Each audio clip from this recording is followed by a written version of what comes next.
Have you ever felt like someone was watching you, hidden, waiting, just out of sight? That's exactly what I faced during what was supposed to be a peaceful escape. Let me take you back to the most unsettling weekend of my life. Sometimes you just need to disconnect from everything. At least that's what I told myself when I booked this secluded cabin by Lake Sable, nestled deep in the forests of Maine. My job had been grinding me down, and the promise of silence and solitude was too tempting to resist. The cabin was exactly what I'd hoped for: rustic with a faint scent of aged wood, but cozy. It had a small kitchen, a living area with a creaky couch, and an old wood-burning stove. Outside, the only sounds were the whispers of wind through the trees and the occasional call of an owl. For the first time in months, I felt like I could breathe. That night, I settled in with my laptop to watch a movie, the warm glow of the screen cutting through the darkness. Everything was perfect until I heard it. A faint creak overhead. At first, I brushed it off. Old cabins make noises, it's part of their charm, I told myself. But as the hours crept on, the sounds became more deliberate. Soft shuffles, then a low groan of wood, like someone shifting their weight. I paused my movie. The cabin was supposed to be empty. It's just me out here. It's probably raccoons, I whispered to myself, though the thought didn't ease my nerves. Grabbing a flashlight, I inspected the cabin inside and out. The windows and doors were locked, and the woods outside were still. Satisfied that I was alone, I went to bed, though it took hours to fall asleep. By morning, the unease had melted away in the sunlight. I convinced myself I'd let my imagination run wild. After breakfast, I spent the day exploring the lake and hiking the trails. The fresh air and exercise helped me feel normal again. But that evening, as I was cleaning up, something caught my eye. A faint seam in the ceiling near the hallway. At first, I thought it was just a shadow, but as I looked closer, I realized it was a small, square attic hatch. I hadn't noticed it before, blending so perfectly into the wood, but now I couldn't look away. Curiosity got the better of me, and I dragged a chair over, pushing the panel open with my flashlight. What I saw made my stomach churn. A ladder folded neatly into the ceiling, a small pile of blankets shoved into one corner, a flashlight, and an empty water bottle. Someone had been living up there recently. I climbed back down quickly, locking every door and window again. My rational mind scrambled for an explanation. Maybe it was a squatter who'd moved on, or the owner storing something and forgetting, but deep down I knew someone had been there. That night I barely slept. Around 2 a.m., the sound of movement above me returned. This time it wasn't faint. Heavy steps thudded across the ceiling, moving directly above my bed. I froze, every muscle tensed. Then, the sound of the attic hatch creaking open made my blood run cold. I grabbed my flashlight and phone, tiptoeing in the hallway. The panel was slightly ajar. The ladder unfolded just enough to suggest someone or something was coming down. "Who's there?" My voice trembled as I forced the words out. No response, just the sound of footsteps retreating back into the attic. I locked myself in the bedroom and called the cabin owner, whispering into the phone. She sounded as panicked as I felt, insisting no one should have been there. "Call the police now," she urged. I didn't wait. Grabbing my keys and flashlight, I bolted to my car, every shadow in the forest seeming to reach for me.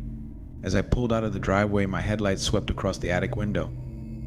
Someone was standing there, watching. I parked at the nearest gas station and waited for the police to call back. When they investigated, the attic was empty. The blankets, flashlight, and water bottle all gone. Whoever had been up there vanished without a trace. The cabin owner was horrified, claiming she'd never had issues like this before, though she admitted that drifters had been known to break into rentals in the area. That didn't ease the gnawing fear in my chest. I'll never forget the silhouette in that attic window. To this day, whenever I rent a cabin, I check every inch of the property. Because out there in the silence, you're never as alone as you think. If you're enjoying our creepy stories and would like to continue getting spooked, make sure you subscribe to our channel and turn on the bell notifications so you don't miss any upcoming stories.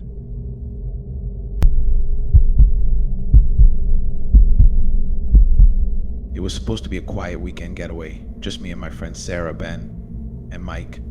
Escaping the chaos of city life, we'd rented a cabin in the middle of nowhere, nestled deep in the pine forest, Perfect place to relax, roast marshmallows, and tell ghost stories around a fire. The air smelled of pine and the sun set slowly, casting long shadows that made the trees look like dark giants. We'd been out there for hours laughing at our own ridiculous ghost stories when everything changed.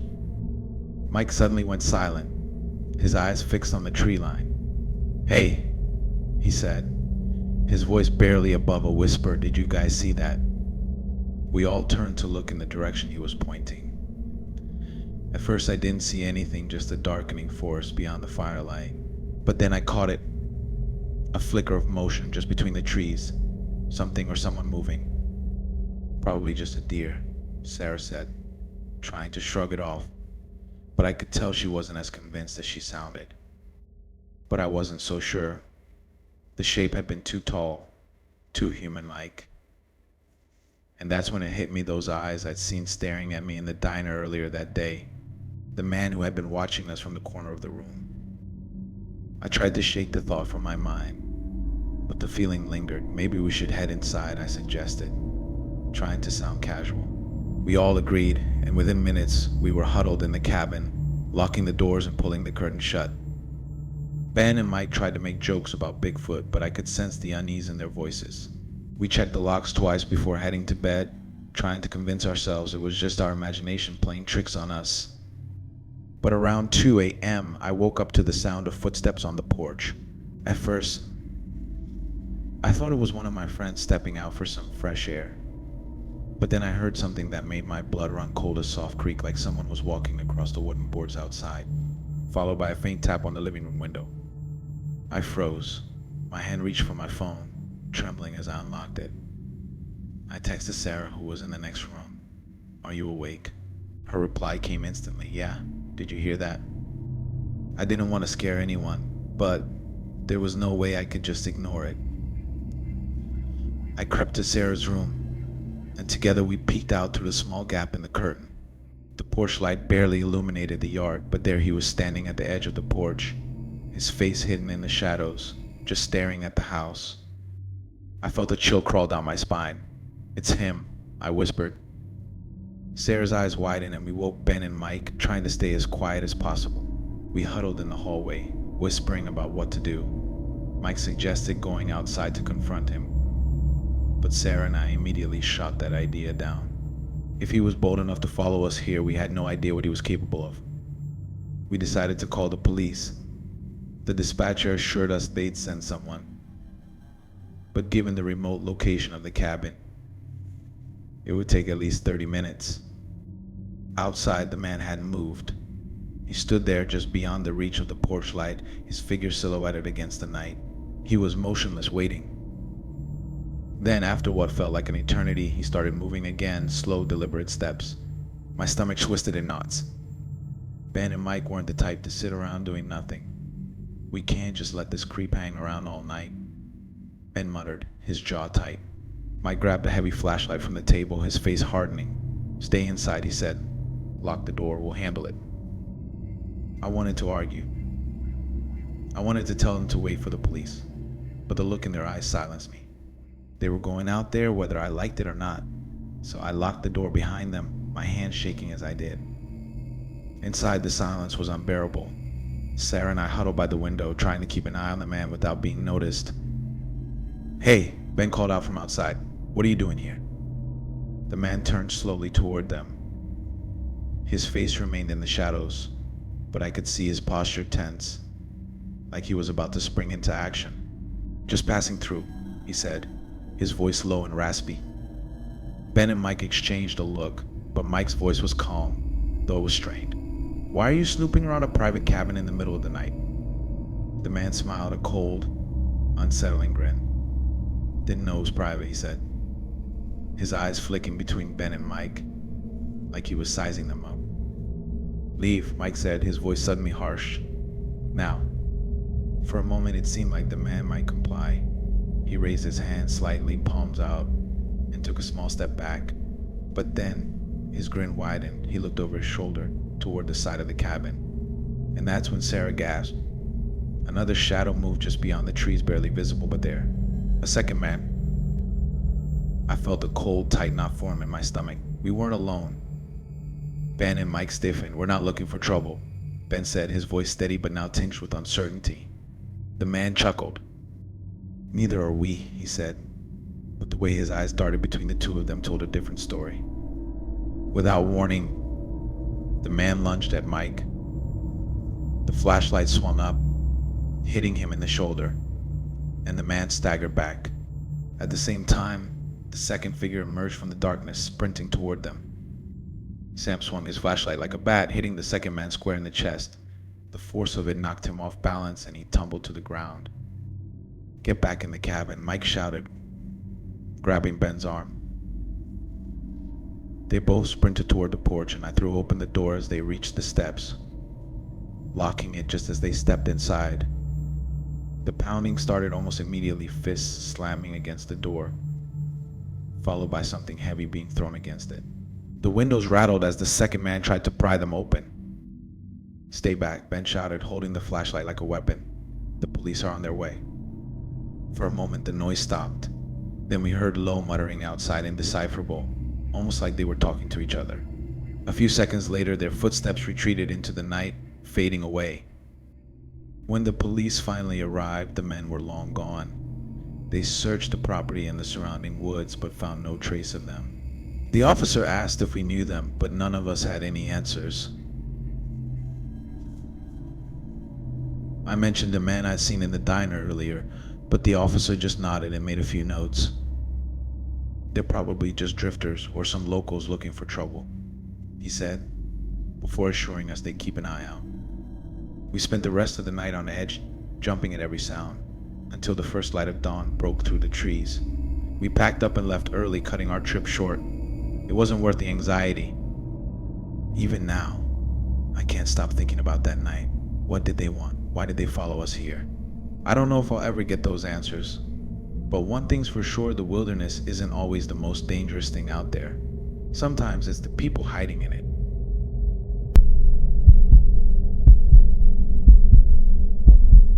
It was supposed to be the perfect getaway, just Eric and me, escaping the grind of daily life for a weekend of peace and quiet. But we never could have predicted that our romantic retreat would become a waking nightmare. The blinking lights were only the beginning. Eric and I had been talking about this weekend for weeks. With our hectic schedules and endless stress, we needed a break, something far from the buzz of the city. A secluded cabin deep in the woods of Bear Creek sounded like the perfect place to recharge. We found it on one of those rental sites with glowing reviews about its serenity and charm. The photos were too good to be true. A rustic cabin with a big stone fireplace, a hot tub overlooking the forest, and a wraparound porch. It looked like something straight out of a magazine. We arrived late on Friday, just as the last slivers of sunlight disappeared behind the tree line. The cabin was everything we had hoped for, charming and cozy, with wooden beams and large windows that let in the warmth of the setting sun. A handwritten note from the host greeted us in the kitchen, welcoming us and wishing us a relaxing stay. After unpacking, Eric poured us glasses of wine, and we settled into the living room. The fire crackled softly in the hearth, and for the first time in a long while, I felt myself relax. We talked, laughed, and planned a hike for the next day. It was the kind of night that made you forget about everything else. Then Eric got up to grab more wine, and that's when I saw it. A tiny red light blinking in the upper corner of the room. "Hey, what's that?" I asked, pointing toward it. Eric squinted and shrugged. "Probably the smoke detector," he said. "They all have those little lights, right?" "Yeah," I said slowly. "But why is it blinking?" He waved it off. "It's probably nothing. Maybe it's just malfunctioning." I didn't feel entirely convinced, but I didn't want to ruin the moment. After all, we were here to relax, not stress over blinking lights. The next day was perfect, just what we needed. We hiked through the woods, explored a nearby creek, and took a ridiculous number of photos. By the time we got back to the cabin, we were starving. Eric grilled steaks on the porch while I made a salad inside. We ate, and later we soaked in the hot tub under the stars. The night was still, the kind of quiet that makes you feel like the world has disappeared. The cabin felt like a safe haven, a cocoon that separated us from reality. But that night, while I was showering before bed, something caught my eye. behind the bathroom vent. High up on the wall was another blinking light. It was faint, barely noticeable, but it was there. I froze. I wasn't sure if I was imagining things or if my mind was playing tricks on me. Eric, I called, stepping out of the shower, wrapping myself in a towel. Come here. Look at this. He walked in, clearly distracted by his phone. What is it? Look. I pointed at the vent. Do you see that? Eric squinted, then cursed under his breath. What the hell is that? He grabbed his phone, turning on the flashlight, and climbed up on the edge of the tub to get a better look. There's something behind there, he muttered. It's not just a light, I think it's a camera. I felt my stomach drop. A camera. In the bathroom, we didn't even need to say anything else. We both knew what we had to do. Eric tried to remove the vent cover, but it was clear we need tools to get it off. Let's check the rest of the cabin, he said. We started in the living room, shining the flashlight into corners, behind picture frames, under shelves. And then, in the bedroom, Eric spotted another blinking light, this time tucked behind a clock on the dresser. It wasn't a clock at all. It was some kind of device disguised as one. By now, my heart was racing. I wanted to leave, right then and there. We need to go, I said, my voice shaking. But Eric insisted on checking the smoke detector in the living room. He peeled back the plastic cover, and there was a camera hidden behind a translucent lens, blinking faintly. That was it. That was the breaking point. Every ounce of safety we had felt was shattered. We packed in a frenzy, shoving clothes and toiletries into our bags without even bothering to fold them. Each second spent in that cabin felt like a violation, like we weren't alone, like someone had been watching us the whole time. The idea of what those cameras had already captured made me sick. Every conversation, every private moment, the thought of someone watching us, recording us in our most vulnerable states, was beyond horrifying. We sped down the winding forest road, Eric on the phone with the rental site's emergency line, explaining what we had found. Their response was cold, procedural, detached. How could they treat it like a simple complaint? We hadn't just had a bad experience, we'd been targeted, violated. When we finally made it home, I couldn't sleep. Every time I closed my eyes, I saw those blinking lights, the tiny cameras capturing our every move. The thought of a stranger sitting behind a monitor watching me made my skin crawl. A week later, we received a call from the authorities. The property owner had been arrested. He'd set up a network of hidden cameras throughout the cabin, all wired to a central recording system. This wasn't his first offense either. Investigators discovered multiple complaints against him for similar incidents, and it was believed he had been running this operation for years. The footage he had collected was disturbing, and the thought of it circulating, shared in dark corners of the internet, was terrifying. I wanted to feel relieved that he had been caught, but I couldn't. The damage had already been done. The thought of where our footage had gone, who might be watching it, was like a wound that would never heal. Now, months later, I can't stay in a room without checking every corner. I scan vents, clocks, and lights. I unplug anything that looks suspicious. Eric says I've become paranoid, but he doesn't argue when I start searching. That weekend, we learned the hard way that you're never as alone as you think you are. The cabin was supposed to be an escape, a chance to recharge. Instead, it became a nightmare, a reminder of how fragile our privacy is and how quickly someone can invade it. And the worst part, not knowing where that footage is or who might be watching it.